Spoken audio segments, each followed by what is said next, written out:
Welcome, everyone, to the Ohio Family Engagement Leadership Summit. We're glad you could join us on this day of professional learning, meant to take family, school, and community partnerships to the next level. I am Amy Duncan. I'll be your moderator for today for this session. Number 9, building trust with families before, during, and beyond special education evaluation. If you have any questions or concerns or technical issues, please message me privately in the chat. If you would like contact hours for this session, a code will be provided at the end that you can enter into a request form. So be on the lookout for that code, as it will only be provided once. To ensure that all get the most out of today, we ask that all participants turn off their webcams and microphones. If you do have questions for the presenter, feel free to use the chat. There'll also be a question and answer period at the end of this session. You can also join the conversation on Twitter, so be sure to use the hashtag OHSummit24 to share your thoughts. Thank you for coming today, and now I will hand it over to Dr. Gabrielle Johnson, Krissa Rhodes, and Paula Drummer. We are excited to learn from you this afternoon. Thank you so much, Amy. We are happy to be here. Hopefully you already know that you're on the session for building trust with families before, during, and beyond special education evaluation. We're excited to hopefully offer you some really practical steps that can be applied to the work that you do. A little bit about myself. I play a few different roles. I work for the Ohio State University Center on Education and Training for Employment. So I am bumping elbows with our family engagement team, who you all have seen all throughout the day. But one of my roles that I get to serve in is as director of Ohio's Parent Mentor Project. And so you'll learn a little bit more about that if this is your first time hearing about that. A little bit about my background. I am a graduate from Ohio State University, and I'm also an Ohio licensed school psychologist. And I'll pass it over to Krissa. I'm Krissa Rhodes. I am a parent mentor with the Muskingum Valley Educational Services Center, serving over 13 school districts in 3 counties. Hi, everyone. My name is Paula Drummer, and I'm a parent mentor in Lorain County with the Lorain County Educational Service Center. And I serve 7 districts in Lorain County, Erie, and Huron. Awesome. We'll get to learn a little bit more about their story and how they got to the role of parent mentor really shortly. But I wanted to go over our learning objectives for today. So our first hope is that you'll be able to walk away from today understanding the importance of trust in the special education process and really its impact on student outcomes. And you may think, okay, trust, that seems like a pretty simple concept. But sometimes it's not centered in the process, and sometimes the most simple things, such as relationship building and trust, are really the foundation of a lot of the work that we do. So we're hoping you'll be able to understand that a little bit better as you leave today's session. Next, we'll be able to, or hopefully that you'll be able to identify some strategies for building and maintaining trust with families before, during, and after the special ed eval process. So we're hoping that you actually walk away with something that you can apply today, tomorrow, the next day. And then learning practical techniques for effective communication, collaboration, and follow-up that foster strong family-school partnerships. So to ground ourselves today, we would love to know who is in the room with us. It looks like we've got about 63 of us in here total. So if you could, for a quick moment, drop in the chat and let us know what your role is. Are you a teacher, parent, administrator, something that's not listed there? We'd love to know who is joining us today. I see some parent mentors. Good to see you all. Hey, speech language pathologist, after school coordinator, awesome. Got some SST consultants, special ed preschool supervisor, instructional specialist, OCECDs in the room, good to see you. Parent mentor district reps, good to see you all. Information specialist, family engagement coordinator. Wow, we've got quite a variety. This might be more variety than I've seen in our previous sessions. Awesome. I'm so glad that you all are here. Hopefully some of you are taking note of who's with us in the room, making some connections and networking in the chat. So I encourage you all today to really view the information that we're sharing from the perspective of your role. Obviously, we can't necessarily cover all of our specific roles and how this applies. However, I think a lot of the things that we're going to talk about are universal and can be applied regardless of your role. So definitely listen with that perspective in mind. So really briefly, I want to give you a little bit of background about Ohio's Parent Mentor Project. As we're here with 2 parent mentors, you saw quite a few in the chat as well. And that is the lens by which we are going to be presenting this information. Established back in 1991, Parent Mentor Project has been around for quite some time. As you can see, this is a state-funded project. And so actually the Ohio Department of Education and Workforce provides grants to districts and educational service centers to be able to provide services, parent mentor services across Ohio. So we have, on average, I would say, as far as the open positions that we have, as well as the parent mentors that are currently active, about 100 programs across Ohio. And so we are quite robust. It's existed for many years. I've had the honor of being in the role of director for the last almost 2 years. Ohio State has been over the project for about 4 years coming up on. And so this is definitely a dynamic impact that has a huge reach across the state and really does support a lot of families in understanding general education, what kind of resources and options are available, but then also in primarily supporting families navigating special education for the first time or building those connections and following them throughout their special ed journey. So the parent mentors are really unique in that they themselves are a parent to a child with a disability. That is our primary requirement for that role. And in that role, because of the kind of conversations that they're having, being able to relate to, in a sense, to what families are going through and knowing what it was like to go through special education for the first time and all of the questions and feelings that are involved with that, that's what really makes parent mentors stand out. So I've got some things on the screen there that highlight what their sort of main roles are: parent-to-parent support, being a connection to resources, and then also supporting schools and educators because, as I mentioned, they are employees of the district or ESC that they serve. Something else that we always, I'm sorry, I'm just now remembering. We want to hear the stories of Chris and Paula and how you all got to your role. I was fine with you skipping on. Again, I'm Chrissa Rhodes, parent mentor of Muskingum Valley ESC, and I am a parent of 3 beautiful children. I'm pretty proud because my daughter just graduated with her master's in special education, and she's a new teacher this year. So she's given me a lot of perspective, as well as her having lived experience as being a sibling. So it's kudos to her and all the educators out there because it's a hard job. But the reason I'm in this position is for my son, Zane. He is a 20-year-old young adult with autism, and he attends the Adult Success Program here in Zanesville through his transition years. I've been a parent mentor since 2021. And it's funny how I even learned about the program.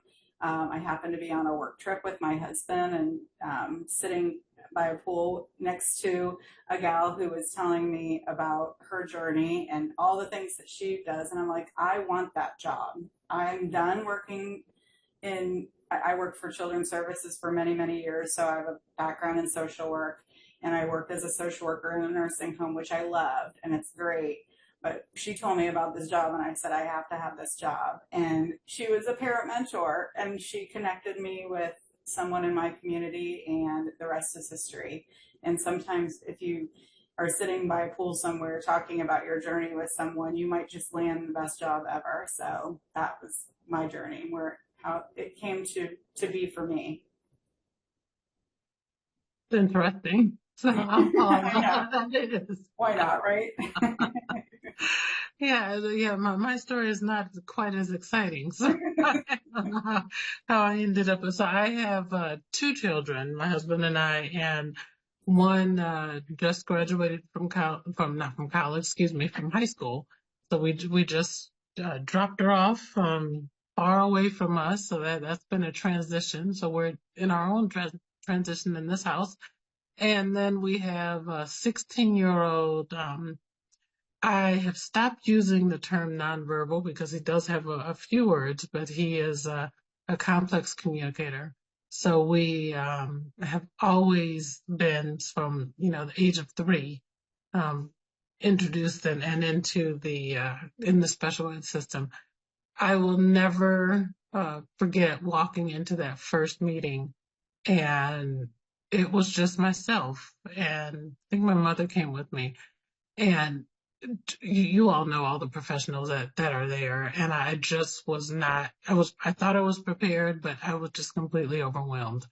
And so just sharing that with other parents and finding out about, the position encouraged me to apply. So I've been a parent mentor for the same number of years that Krista has, about 3 years. And it is a very unique position. Thanks so much. Something else we like to add when we're talking about our parent mentors is sometimes, and honestly, the parent mentors in the room would probably say more than sometimes, they are mistaken for parent advocates. And so to distinguish that, we describe them, think helpers, coaches, liaisons, and even bridge builders. So again, they, like I mentioned, are employees of districts and ESCs. So they are one with that team. They are understanding and getting to learn that side of the table, but then also there to support families and making sure that families have the words to communicate what they would like to see. They're attending meetings with families sometimes. And so I think that's where the confusion can come from, but they're really there to encourage everyone at the table to keep our focus on the success of the child and really supporting both sides and being that bridge. So enough about our parent mentor. And getting into today's topic, we want to just get an understanding of how you all view the word trust. So if you could take a moment to drop in the chat a response to what you see on the screen here, what comes to mind when you think of trust, particularly in a school environment? And then how do you know when a family or student can trust you or shows that they trust you? And I'm going to turn the mic over to Paula while you all are doing that to share a little bit about trust. And so at this point, I just wanted to share, I see all the responses and that was great. Thank you. Warmth was one that I'm seeing. Believing someone has your best interests at heart. That's key. Very key. So one of the things that I start off with when I meet new parents is they know right off the bat that although I kind of describe myself as go-between between a parent and the district, that I will never share anything that you tell me to the district. I also am very upfront about some of the, especially when he was younger, some of the challenges I'd had with my son, and I tend to tell the story about us being in the Target aisle, and he loved the fluorescent lights, and he was just lying on the floor, just looking at the lights, screaming. And sometimes I tell people that I may or may not have been in the wine aisle at Target, but it was, and then people seem to relax and say, "Oh, she really gets it," and that's just one experience that I had. There's been another experience while working in this position. it came to the decision, and this was a district that actually reached out to me and shared that they've done everything, and I had worked with this parent before. Um, they really were looking at another placement because it was another placement just would have been a better fit. And as parents, you want your child to a lot of times you want them to stay in the class where their siblings go to school or stay in that building and, to have that connection. And when it came time to look for different placements, this parent was insistent that I actually go with her. And, I was truly touched by that. And so we went and we laid out the pros and cons, and that was an amazing, amazing time. I had another story, but real quick, excuse me, patient, I said that my other job dealt with a completely different field. This student moved to a different state, and the parents called me for guidance, and I connected them to someone that can help them in a different state. So once you show that you understand and you've walked in their shoes, parents will really reach out to you for guidance. Absolutely. There's so much goodness in the chat, a lot about empathy. I love the sharing funny stories about the child or family and being accidentally called mommy by the little ones. But that safety seems to ring in a lot of the responses. Open communication, kindness, believing someone has your best interest at heart. Someone mentioned that in like a reciprocal way. That's how we know when trust has been established. We can believe the best about one another. And so to ground us, and you can put this on my training, but unfortunately it is like the back of my hand to tie a conversation around a framework or a model that exists. And there's actually a special education brief that we did a couple years ago with the Family Engagement Center that talked about just some practical strategies about partnering with families through special education. And this was one of the frameworks that research had highlighted for us that we grounded our conversation in. And this sunshine model of trusting family professional partnerships is really a framework designed to foster these strong collaborative relationships between families and professionals who work with children, and particularly those with disabilities. So really at the core of the model is this belief that trust is the foundation of successful partnerships. So when families and professionals work together in an environment of mutual respect and openness, collaboration, the outcomes for children are significantly improved. And we know that based on research. And so this model really tries to capture what that looks like. And so you'll see there that there are 5 dimensions that they have pointed out that are really conducive to building these trusting partnerships. And that is equity, respect, communication, advocacy, and commitment. And I can tell based on you all's responses that a lot of you are understanding some at least those underlying things that contribute to these 5 dimensions. So trust, when we're talking about that today, our understanding of that is just really being able to confidently believe that someone's reliable and honest and will do what they say they will do. So having that commitment to trust is really when both families and professionals really build and maintain that trust by showing commitment to the child's success and to partnering together to ensure the child's success. And even around, respect and communication and advocacy, that really also leads into shared decision making. That's another thread that you will see throughout the presentation, and that this model emphasizes that it really is up to collaboration in decision making. So families should feel like equal partners in developing educational or intervention plans for their child rather than sort of a required attendee. So when these elements are working together, the relationship between families and professionals really becomes a supportive, effective partnership. And just like this sunshine sort of portrays, we're really nurturing growth as a result of that. So this model reminds us that trust and collaboration aren't just nice to have, they're really essential to the success of work with children and families. So why building trust matters? Obviously, right before you, it shows that it enhances open communication between families and educators and encourages active, you can read all that. But building trust is a two-way street, and making sure that you keep the line of communication open, because communication directly affects and impacts the development of the child's IEP, which is why we're there to begin with.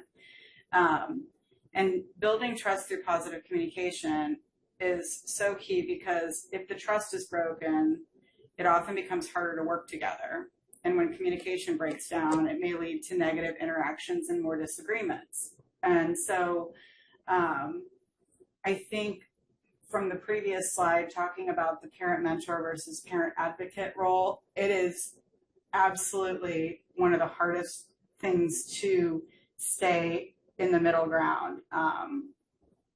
Because I think if it were a perfect world, I would enter, my portal of entry would enter when a child is in preschool. The preschool calls, says, we have a situation here, we have a child with a disability, we'd love for you to come in. They meet, and then we just follow them through their journey from the beginning all the way through transition. That does not happen often, at least in my role. I don't know about Paula, but I think we've talked enough to realize that sometimes our portal of entry is when things, I hate to say it like this, are already on fire. The trust is broken, the communication is not happening, and I think some of the most important pieces is making sure that we're having those pre-conference communications with families to get an idea of what their expectation of the parent mentor is. I'll be pretty blunt. If people want me to come into the school secretly and surprise the school and show up, and the expectation is that my whole day is going to be committed to agreeing with what's going on in the parent situation or what's coming from them, I'm not their girl. They need to know that I'm friend of school. I come in peace on Switzerland, whatever they want. I need the trust to be built with the school too. So just to let everyone know, when I'm working with a school or a family and they give me a call, I will in turn call the school and say that I've been contacted by Sue Smith, and I am going to be attending the IEP meeting that's coming up, or that was scheduled, and I will be there in attendance with her. And that never comes with resistance. Great, come enjoy, come and join our fun. Because I remind people when I'm talking to them, or I've told people this a million times, like, I am a daughter of a teacher and a parent of a teacher, and I absolutely support schools and support teachers, and I believe that those people that go into those roles are the helpers. I need to trust in the positive intentions of others, that they're going to do their job and be the helpers, and that possibly this is a communication issue. So many times I go in and this is a communication issue. I'll ask the question, when you were having this issue, did you call the teacher and discuss it? Well, no, that didn't work in the past, so I'm not calling them. I said, well, that's our first step, is establish a line of communication. So let's get to the meeting. Let's talk about it. Let's talk about the best way that you're communicated with. I know that a lot of parent mentors that I have an opportunity to talk with say that the amount of non-traditional families are creeping up. I have one school district that I serve that they have an entire classroom. The teacher serves 11 children. 10 of them are being raised by a grandparent. And making sure that the schools understand that maybe the grandparent doesn't have social media, maybe the grandparent would prefer a phone call. They don't even text. They would prefer a phone call. And so meeting the family where they are ahead of time so that we can truly understand how they need to be communicated with also helps build trust. So I guess going back a little bit, when I'm first talking to someone, I'm getting a lot of housekeeping stuff. What is your name? What is your child's name? What is the school district that they attend? A little bit about their story. And I tell them my story because I think it really does help kind of settle people a little bit to know that they're not the only one that exists in the world with a child with special needs. We, most of us early on in our journey have isolated ourselves. So yeah, telling people a little bit about my story has always been, it kind of says, oh, and I even had someone come up to me at a job, not a job fair, like a back to school bash, and I had my son with me because obviously I don't have anyone to care for him but me. And the lady had a 3-year-old child with autism. She's like, I've never met an older child with autism, and that is really neat. Like, and he talks, and he said hi to me. Like it humanized me, it humanized him, and that is really the point that sometimes I have to make in these meetings, that it's important for the parent to humanize their own child. Their journey from the diagnosis all the way to sitting at the table has not been easy, and maybe with a lot of doors slammed and no's, but it's important to have those conversations. And kind of going back to what I said before about the whole thing, how it would be nice to start with people in preschool. A lot of times people leave the hospital or where they get a diagnosis and they're given a roadmap of how to get through the journey. And it is a bumpy journey. And sometimes it includes being told to go to your county board and get on the waiver and go to your school and get an IEP. Well, it's not as easy as just pulling up to the drive-through menu and saying, I want one of those. Like, there's a process, and what I appreciate about these school districts is they're making my dream come true by being the one that's referring instead of just the parent calling and saying, I need help. The schools are saying, we have someone here and she does not understand one thing about the IEP process. Can you help? And we kind of jump into action, and it starts with a phone call. And the other part of it is, if they call you, return their phone call, making sure that we're keeping those lines of communication and building that trust too by being a follow through for that particular person. So I could talk for hours. I'm sorry, I'm a talky person. Sorry, I might have gone off kilter a little bit, but I think it's so important to let schools know that the parent mentor is there for them as well. And yes, it's wonderful when you get a parent referral. I saw that on there because that's the ultimate compliment is, you did well for me. Now here's my friend who could use some help too. But I think where the rubber meets the road is, and where our position is going to be the most successful is when schools see the value of a parent mentor and bringing us in so that we can nip some things in the bud right away and help people understand the process, help people understand that the journey is not, it's not a journey they have to take by themselves. So, yeah. Anyway. Oh, that's great, Krista. Thank you. That was excellent. That was I just wanted to add on to one point that you made with trusting. I don't necessarily encourage parents to trust me right off the bat. I'm showing them, I provide them. I use the roadmap quite a bit. So the timelines, the 60 days to evaluate a student, to determine if they qualify for services, and, all of those timelines, I show them that it just isn't something, it's law. So it's right there on the website for you to see and access as well. And I also sometimes will refer and have them contact the school, themselves to let them know that I'm coming if they don't. So no, thank you. You had a lot. Yeah. All right. So talking about before the evaluation, Krista, if you want to kind of mesh that into what you were already sharing. Yeah, I mean, before the evaluation, so sitting at the IEP meeting, and there needs to be a lot of discussion ahead of time. Again, I have a form that I've created, and I'm certain that every parent mentor probably has some kind of foundational document that they kind of create to get to know the parent that calls. So we can receive referrals in any fashion from the school. Like I said, that's always my hope, from another parent. But a lot of times, like with me, our ESC has me listed on the website and has an opportunity for people to connect with me there. And then somebody manages that email and sends me a note to reach out to somebody. So it is so different when I pick up the phone and call a parent for everything. I've gone to IEPs for the last 15 plus years, and I feel like for myself, I'm an expert of my child.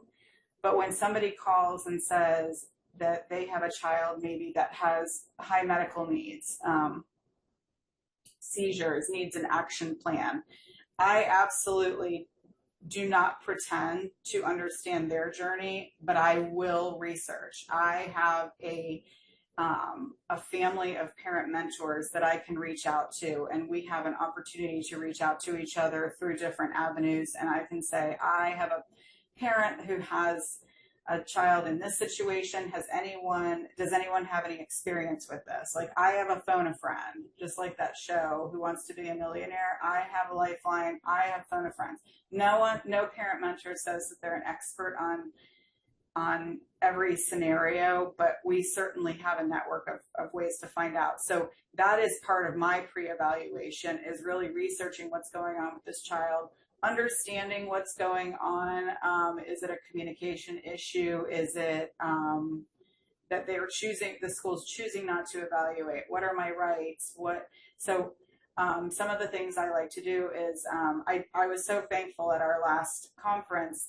We had a group that provided us with some support through a binder. So now I've kind of created a binder based on something that they created, so that it's a little bit more tailor-made for my area, so that I can provide someone just some general basics of the IEP process, but really just understanding their family, listening to their story, listening to what's on their heart. One of the questions I do ask that is kind of forward is there anything that is going to happen at the table? Is there anything that you're not telling me? I've been surprised before. And sometimes in a negative way. And I want to sit by that person at the table and be able to be a support. I've had people ask me, well, what do you do? How do you help people? Well, that's going to look different for every family I serve. I have been the note taker. Here's a tissue person because we're crying. I've been the voice because they are too nervous to talk. So establishing that early communication and trust is super important to kind of ensure that the IEP will go successfully. I can't stress that enough, and making sure that we're constantly in contact with one another through the journey too. I walk in with them, and I make sure I'm walking side by side with the parent. I ask them where they're most comfortable me sitting. I've had people call and say, I don't like so many people in the room.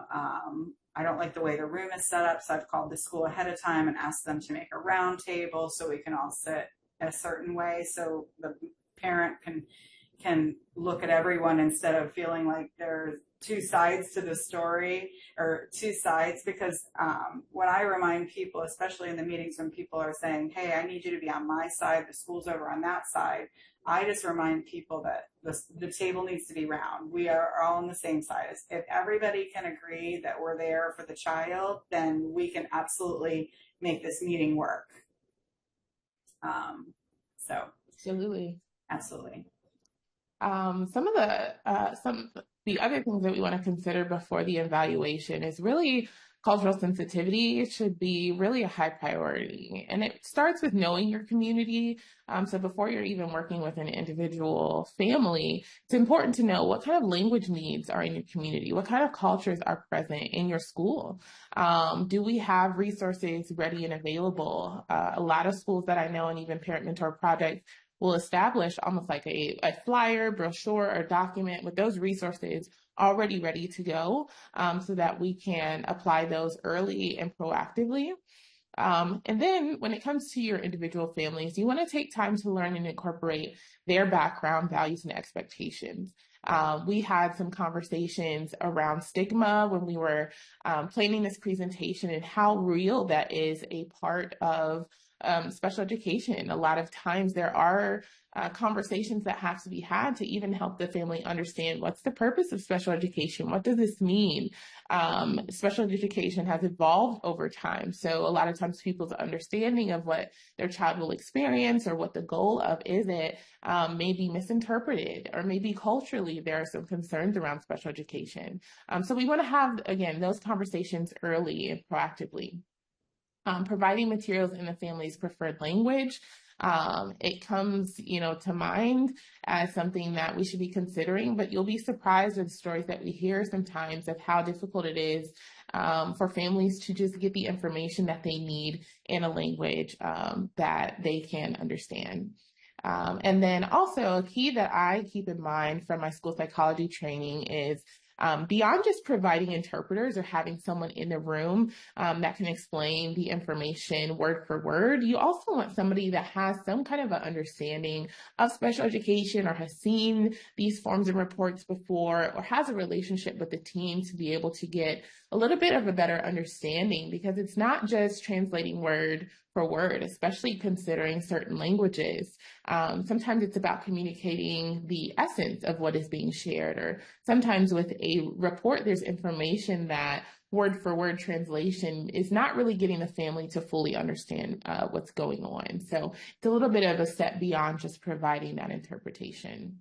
And then accessibility, Paula, you were going to share some things on that one. Yeah, so Krista had alluded to this a bit, but at the beginning of when you initially speak with a caregiver or a parent, we typically we will ask how they prefer to be communicated to. Do they prefer phone calls or emails? I have come across a lot of parents, or a few of the non-traditional families.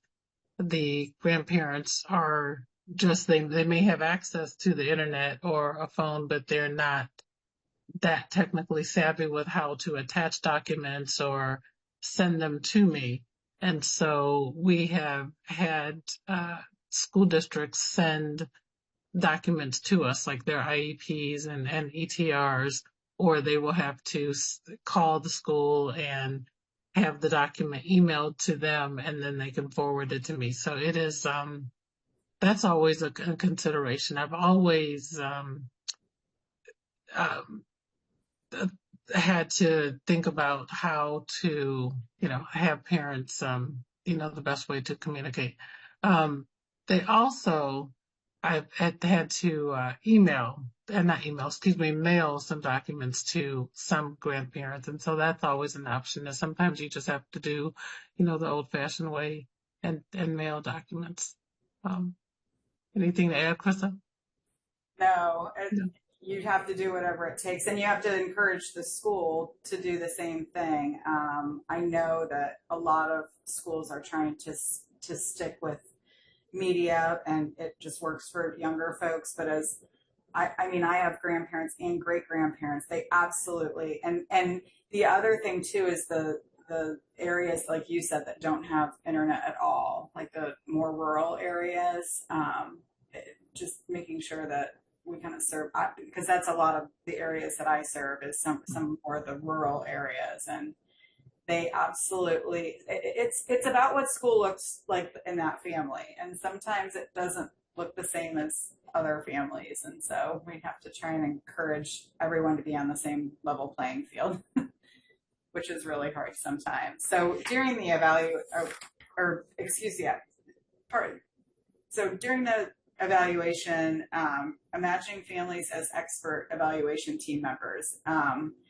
reminding people that they have, especially parents, making sure that they have the most important chair at the table, making sure that they understand that they have an opportunity to not sign a document right there until they have a chance to take it home and look at it again. I think when you're actually sitting at the table, and I had my son's IEP yesterday, and I'd rather sometimes go get my toenails pulled out. Like, you want it to be a wonderful thing, I mean, if people have a love for children, then it can go well, but it's just, it doesn't get easier over time sometimes to sit in those meetings, because any person that has to ask somebody for help just to help a child, I mean, it's really hard to do sometimes, and it's really hard to put your story out there. I was laughing with the ladies the other day. I always say, put your crazy on the front porch.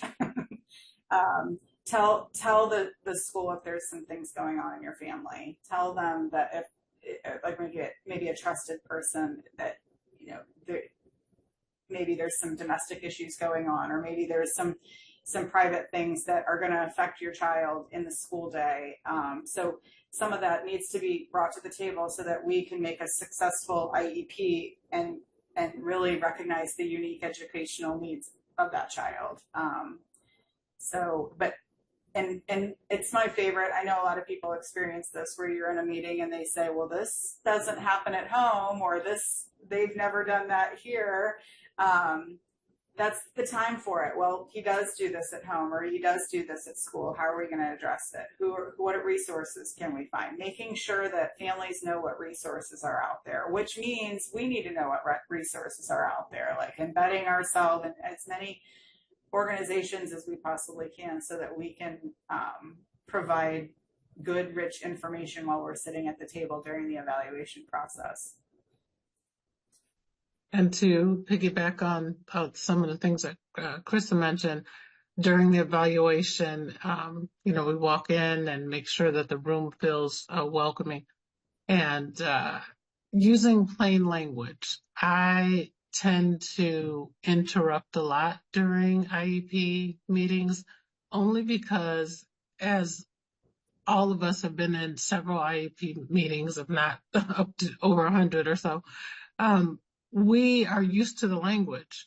And so it's very nice to, stop and say, oh, well, remember if during an IEP meeting, the ETR is referenced, oh, remember that's the testing that's done every 3 years. And then you talk about the forms that are usually sent home that you have to fill out, and explain that the service providers, the teachers, the SLPs will fill out their portion. And just so the parent is not embarrassed to ask, right, if they don't know, and you're just reiterating things that can help them.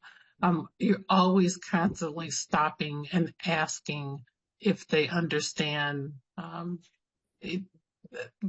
what's happening during the meeting, if they understand the feedback, if they understand anything that someone says. So, and I found that to be very helpful and appreciative on both sides. I mean, because we all, get wrapped up in, okay, well, let's get this done, but we're so used to the language.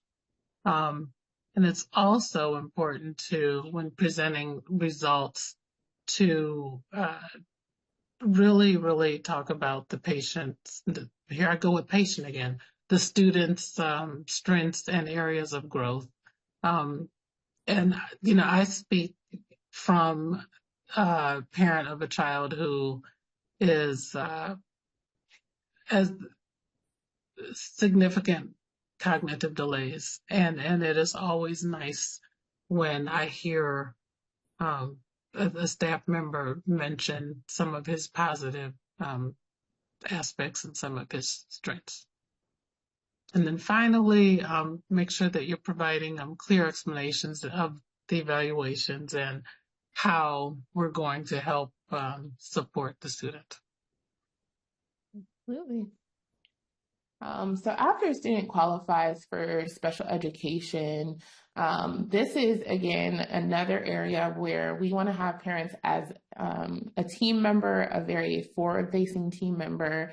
Again, not just on the list because they're required to be here.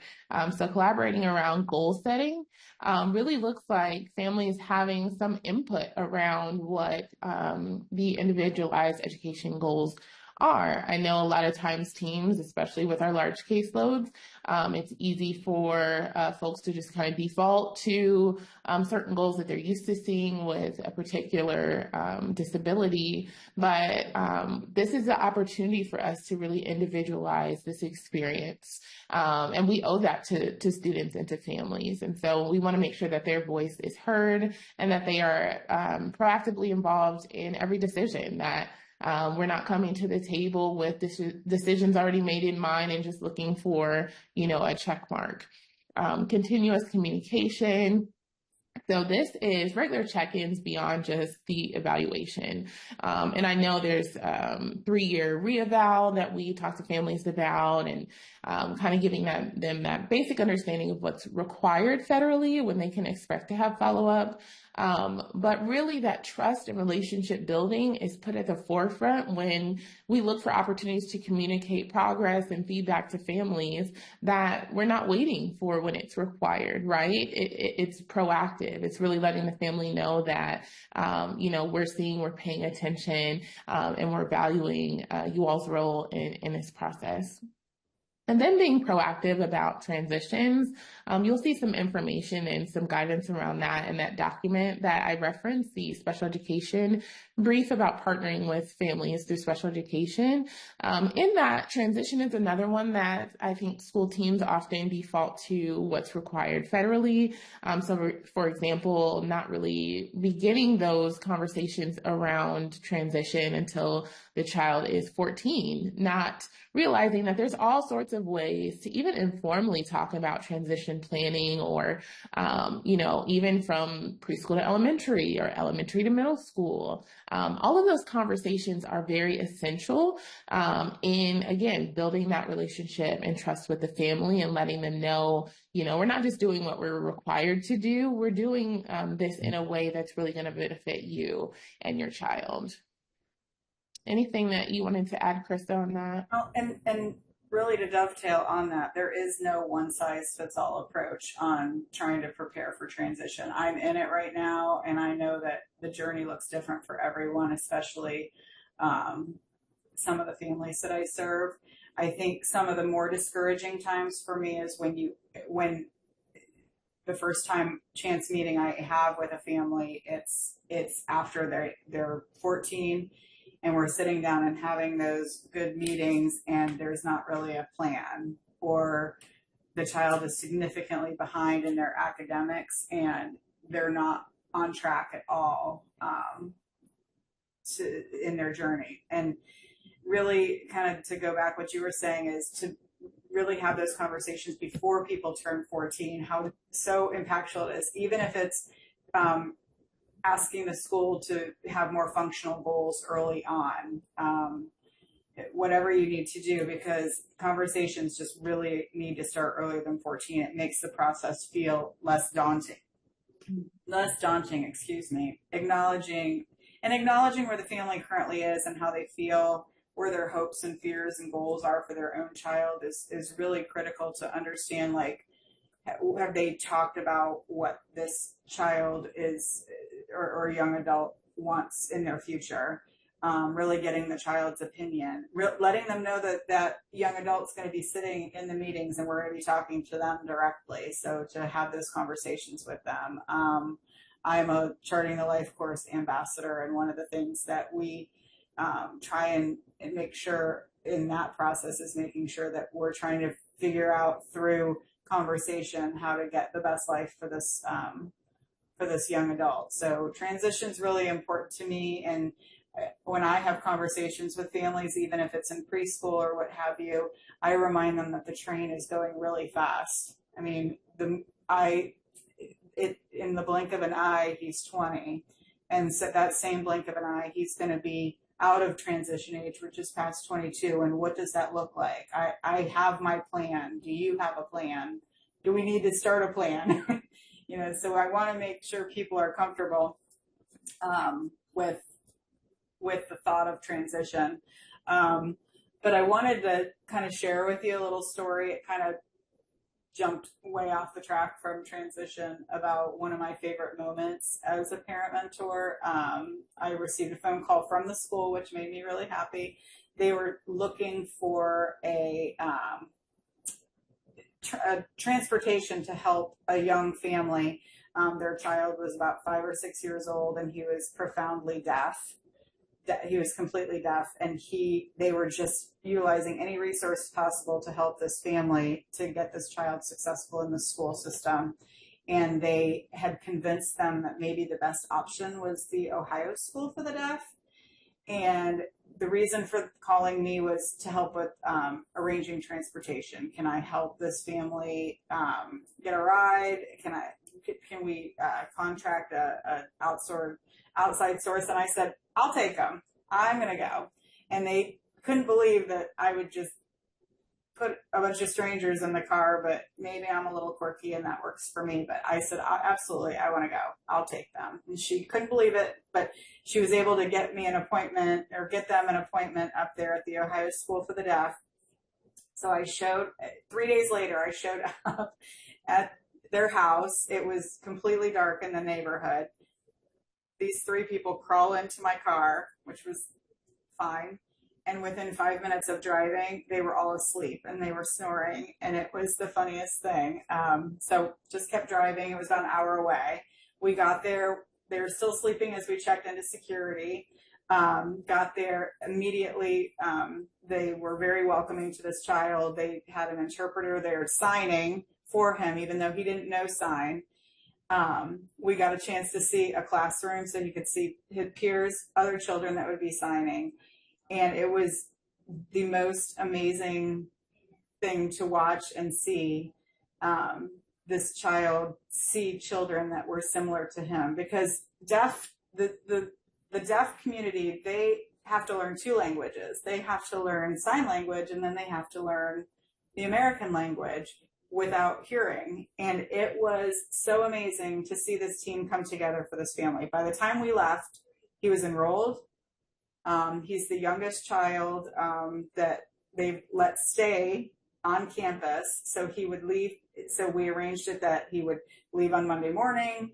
He would stay till Friday, and then he'd get picked up and come back home. And then partnered with that, they had their own parent system where they work with the family to put things on, like the refrigerator and the stove and the bathroom, so they could learn sign language. So they immersed the whole family in it. And this has been about 2 years ago, and I get invited to the IEP every year. We connect, and it's just, I think if I were to have the one moment in my parent mentor world that impacted my heart, it was that one, because that is an amazing school, an amazing opportunity. And it was fine that the school said, maybe we're not the best option, but let's help find a way to make this child successful. Their goal is to go back and immerse him back in his school district with his friends and his neighbors. But he had to know sign language first. He needed to know his own language so that he could have a voice. And it was just a beautiful thing. And I think that it just gives me hope that we as parent mentors can continue to find great families and continue to help them through our project. Yeah, that's fantastic, Kristen. Really briefly, I'm going to go through the next 2 slides. The slides are available online for you all to download and utilize. So I don't want you to feel like you're missing out on anything if I'm going fast. But this aspect of students who don't qualify for an IEP is sometimes a conversation that gets lost in the wind. And there are families who oftentimes, if they are just looking for support in some kind of way and they hear that their child does not qualify for special education, it can set in a lot of big feelings, a lot of panic, maybe even confusion. And so we want to make sure that we're putting as much emphasis and effort into providing families options for when their student doesn't qualify for special education. What does that mean? Describing that doesn't mean that the child is then dropped off or, no one is paying attention anymore. So what kind of interventions and support? Talking about a 504 plan, maybe they do have a diagnosis, medical diagnosis that could qualify them for a 504 for accommodations, maybe just not for the IEP conversation. So we want to have those kind of resources ready and available, community programs and specialists that they can access regardless of their special education eligibility. And then again, even staying engaged with those families and monitoring progress.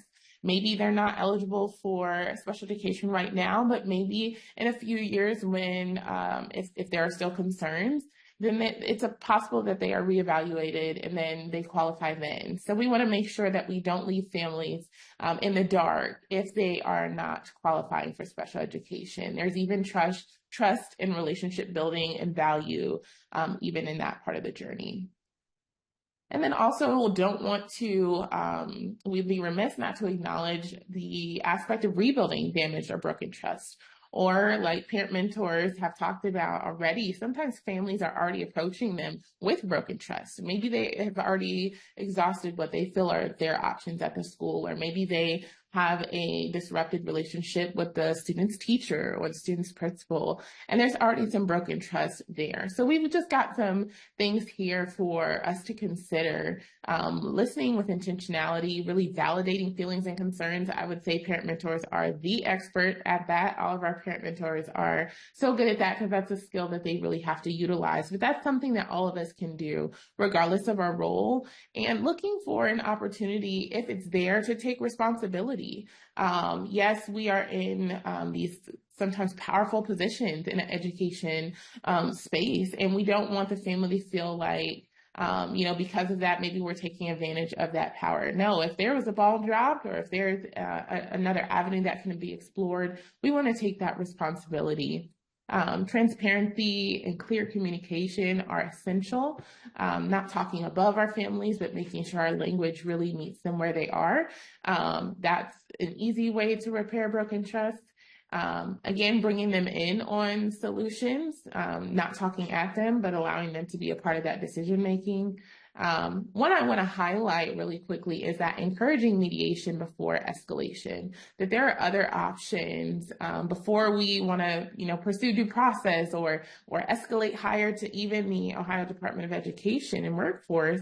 There are a lot of times systems and things that are set up within our individual districts and ESCs to start to have those conversations on a lower level. And you'll be surprised that when trust and relationship building are really emphasized, we can diffuse fires before it ever gets there. And I know parent mentors have testimonials about that. So just wanted to highlight some of those for you. Really briefly, if you'll indulge us, just jump in the chat and let us know if there was anything about today that you are looking forward to implementing, something that you heard for the first time or heard again, heard differently, that could impact your practice moving forward. We'd love to hear it in the chat. I'll also keep an eye out for questions. If anyone has any, I haven't seen any come in. I actually got invited to talk to one of the state support teams while we were on here. So I look as a compliment. So thank you. Awesome. I love that. That is the point of this too, networking and connecting and finding ways that our roles can work together to better support families and students. Thank you so much. Thank you, Beth. I want to say one more thing. Well, I'll keep reading what you all are dropping in the chat, but I wanted to make sure that you all know, if you're interested and intrigued after hearing from two parent mentors, how do I get involved with a parent mentor? Or how do I utilize them? On our website, head over there. You'll see a button at the top called Find a Parent Mentor. And from there, you can search your district, ESC, or your county and see if there's a parent mentor that serves there. If you look at the red stars all over, those are where our parent mentors are all over Ohio. If there is not one that serves your area, then we refer to the Ohio Coalition. And all that information is right there on the map. You don't have to go searching for it. So I just wanted to bring that up in case you're looking to connect with a parent mentor. And just in time. I love that we got there. Gosh, thank you so much, Dr. Gabriel Johnson, Carissa Rhodes, and Paula Drummer for sharing your time and your wealth of knowledge. Please join me in thanking these brilliant people in the chat.